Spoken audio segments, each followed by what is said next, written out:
Hello दोस्तों, how are you? संसद असदुद्दीन ओवैसी को पूछा गया था देशभक्त कौन है, उसने क्या राय बताई, सुन लीजिए।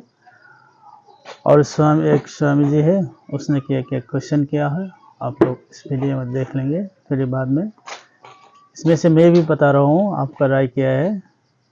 देशभक्त कौन है, किसको देशभक्त कहा जाता है, और किस वजह से राष्ट्रवाद या देशभक्त का विरोध करते हैं कौन लोग, सुन लीजिए इस वीडियो में।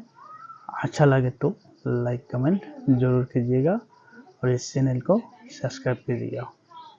देशभक्त कौन है, देशद्रोही कौन है, और कौन तय करता है कि देशभक्त कौन है और देशद्रोही कौन है? कौन तय करता है कि देशभक्ति की परिभाषा क्या है? इस पर चर्चा करने के लिए हमारे साथ मौजूद हैं बीजेपी के सांसद डॉक्टर सुब्रमण्यम स्वामी और हैदराबाद से सांसद असदुद्दीन ओवैसी। स्वागत है आप दोनों का। ओवैसी साहब, हम आपसे शुरू करेंगे। आप बड़े गर्व से कहते हैं कि मैं भारत माता की जय नहीं बोलूंगा। यहां बैठी जनता, टीवी पे देख रही जनता जानना चाहती है कि आखिरकार भारत माता की जय बोलने में इतनी तकलीफ क्यों? देखिए, मेरा मानना यह है कि हमारे कॉन्स्टिट्यूशन में कहीं पर भी ये नहीं लिखा हुआ है कि किस तरह की स्लोगन्स बोला जाए। दूसरी बात यह है कि अगर आप सावरकर की हिंदुत्व पढ़ेंगे तो सावरकर के हिंदुत्व में होली लैंड और फादरलैंड का जिक्र है, जिसमें सावरकर ये कहते हैं कि मुसलमान और क्रिश्चियन इस मुल्क को होली लैंड नहीं मानते, और सावरकर ये भी कहते हैं कि इस मुल्क की पूजा करना चाहिए, इबादत करना चाहिए, जो मुसलमान और क्रिश्चियन नहीं करेंगे। तीसरी बात यह है कि अगर जैसा यहाँ पर तमाम लोग नारा मार रहे हैं, मैं रेस्पेक्ट करता हूँ, मैं मुबारकबाद देता हूँ, बहुत अच्छा है, मगर यहाँ पर यह भी कहूँगा कि ये मेरा फैसला है, आप या कोई मुझे मजबूर नहीं कर सकता।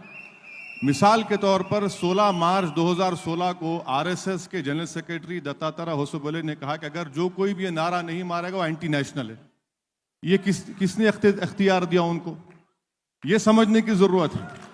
तो आप जय हिंद, मैं जय हिंद बोलने में अपने आप को फख्र महसूस करता हूं। तो हो क्या रहा है कि हिंदुस्तान में एक हिंदू नेशनलिज्म को इंपोज करने की कोशिश की जा रही है। मैं ये कह रहा हूं कि इंडियन नेशनलिज्म को मैं फॉलो करूंगा। हिंदू नेशनलिज्म ये बोलता है कि सिर्फ एक ही मजहब रहेगा, एक ही कल्चर रहेगा, मिलिटेंट होगा, एग्रेसिव होगा, सेंट्रलाइज्ड लीडरशिप होगी। इंडियन नेशनलिज्म ये कहता है कि तमाम कम्युनिटीज को मानेंगे, कॉम्पोजिट कल्चर को मानेंगे, डाइवर्सिटी को मानेंगे। हिंदू नेशनलिज्म 1200 साल की गुलामी की बात करता, इंडियन नेशनलिज्म सिर्फ 200 साल की गुलामी की बात करता।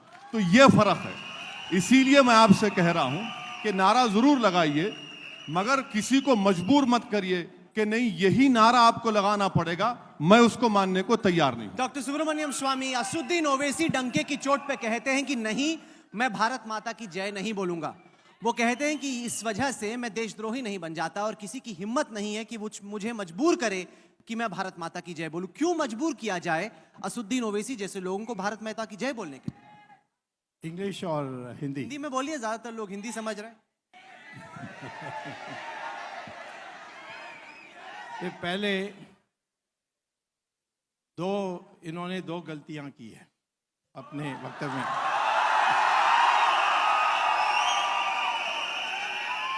पहला गलती यह है कि राष्ट्रवाद और देशभक्ति में इन्होंने फर्क नहीं किया है।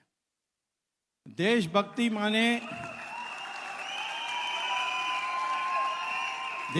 माने मैं इस देश में पैदा हुआ और इस देश को मैं महान देखने चाहता हूं, ये देशभक्ति होती है, और देश की रक्षा करने के लिए मैं खड़ा होऊंगा।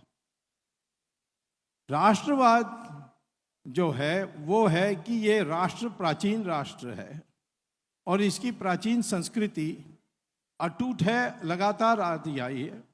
तो मेरी अस्मिता जो है वो इस देश की हिंदुस्तानी अस्मिता है और यदि मॉडर्न साइंस को हम माने डीएनए एनालिसिस, तो इस देश के सारे मुसलमान के डीएनए और हिंदू की डीएनए एक ही है। इसके माने मुसलमान का पूर्वज हिंदू है, ये इसको स्वीकार करना चाहिए। पहली बात यह है, पहली बात यह है कि यदि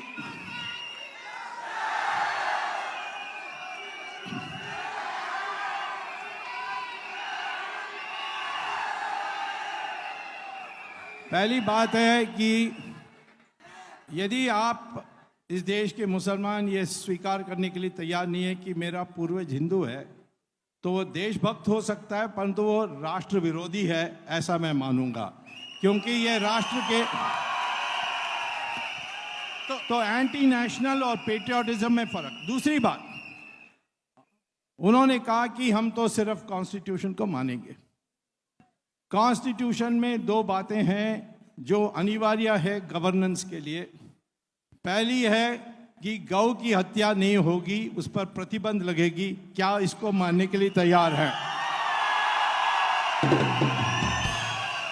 दूसरी बात कॉन्स्टिट्यूशन में है कि यूनिफॉर्म सिविल कोड होना चाहिए। क्या ये मानने के लिए तैयार हैं? कॉन्स्टिट्यूशन मानने के। तो मुझे ये बताएं डॉक्टर स्वामी, क्या आपकी परिभाषा में असदुद्दीन ओवैसी देशद्रोही है? नहीं, असदुद्दीन ओवैसी देशद्रोही नहीं है। ये देश एंटी नेशनल है, माने राष्ट्र विरोधी हैं। हमारे राष्ट्र की जो कल्पना है उसके विरोधी है। असदुद्दीन ओवैसी, आपको देशद्रोही का सर्टिफिकेट तो नहीं मिला स्वामी से, लेकिन आपको राष्ट्र विरोधी का सर्टिफिकेट स्वामी ने जरूर दे दिया। मैं ये चाहूंगा कि स्वामी साहब यही बात लिख के दे दे मेरे को कि मैं एंटी नेशनल हूं, मैं घर में लगा कर रखूंगा। पहली बात, स्वामी साहब ने ये कहा कि देखिए कॉन्ट्रडिक्शन देखिए स्वामी साहब के बात में। ये बोलते हैं कि ये देशभक्त हैं, एंटी नेशनल भी हैं। ये जो है पूरा हिंदुत्व का जो आइडियोलॉजी है जो सावरकर ने लिखी थी, अब उसी को कोट कर रहे हैं ना? नहीं कोट कर रहा हूं, मिक्स करके कर रहे हैं आप। Savarkar, Golwalkar, bunch of thoughts, ये सब मिलाकर, ठीक है। सावरकर को मानता हूं, गोलवालकर को मानता हूं, बट मोहम्मद अली जिन्ना को नहीं मानता हूं। मैं भी नहीं मानता। तो बहुत अच्छी बात है। एक तो सावरकर ने, आज यहां पर हम इतने झंडे देख रहे हैं, इतने झंडे देख रहे हैं। मैं आप तमाम को एक बात बताना चाहूंगा और इसका जवाब स्वामी साहब भी देंगे। सावरकर ने कहा था कि try colour can never be the national flag of India. ये उन्होंने कहा था सावरकर ने, अभी ये मानेंगे। दूसरी बात, गोलवालकर ने सरदार पटेल को लेटर लिख कर दिया था कि हम आरएसएस से बैन हटाइए। तो सरदार पटेल ने कहा कि इसका कंडीशन यह होगा कि आप ट्राई कलर को मानेंगे, हिंदुस्तान को सेक्युलर मुल्क मानेंगे। तो आरएसएस ने कहा कि हम ट्राई कलर को मानेंगे। सावरकर ने कहा था कि ट्राई कलर को नहीं मानेंगे जो इतनी फख्र से आप लोग लहरा रहे हैं। सावरकर ने कहा था कि भगवा झंडा नेशनल फ्लैग होना चाहिए। सावरकर ने कहा था कि मैं कॉन्स्टिट्यूएंट असेंबली को नहीं मानता, इसको अंग्रेजों ने बनाया। गोलवालकर ने कहा था कि ये कहां से फ्लैग आ गया। तो अब ये देख लीजिए, ये किताबों में लिखा है, मैं प्रूफ करने तैयार हूं। ये आखिरी बात मैं स्वामी साहब से पूछना चाह रहा हूं कि ठीक है, मैं एंटी नेशनल हूं, मैं जरूर, मेरे लिए एजाज है, ये मेरे लिए ऑनर है और इंशाल्लाह मैं इसको लेकर चलूंगा जिंदगी भर। मैं आपसे पूछना चाह रहा हूं कि आरएसएस का जो ओथ लेते हैं, आप आरएसएस का ओथ लिए? Have you taken an oath for RSS? No. So you're not an RSS member.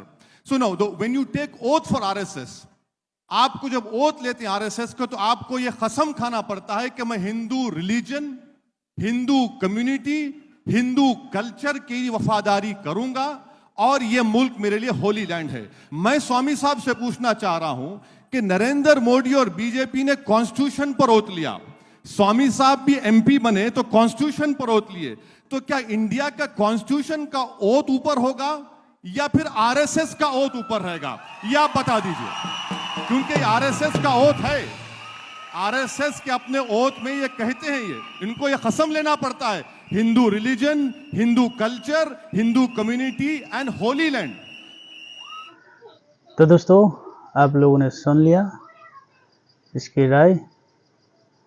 आपको ख्याल से कौन है देशभक्त, जरूर कमेंट कीजिएगा। Thank you.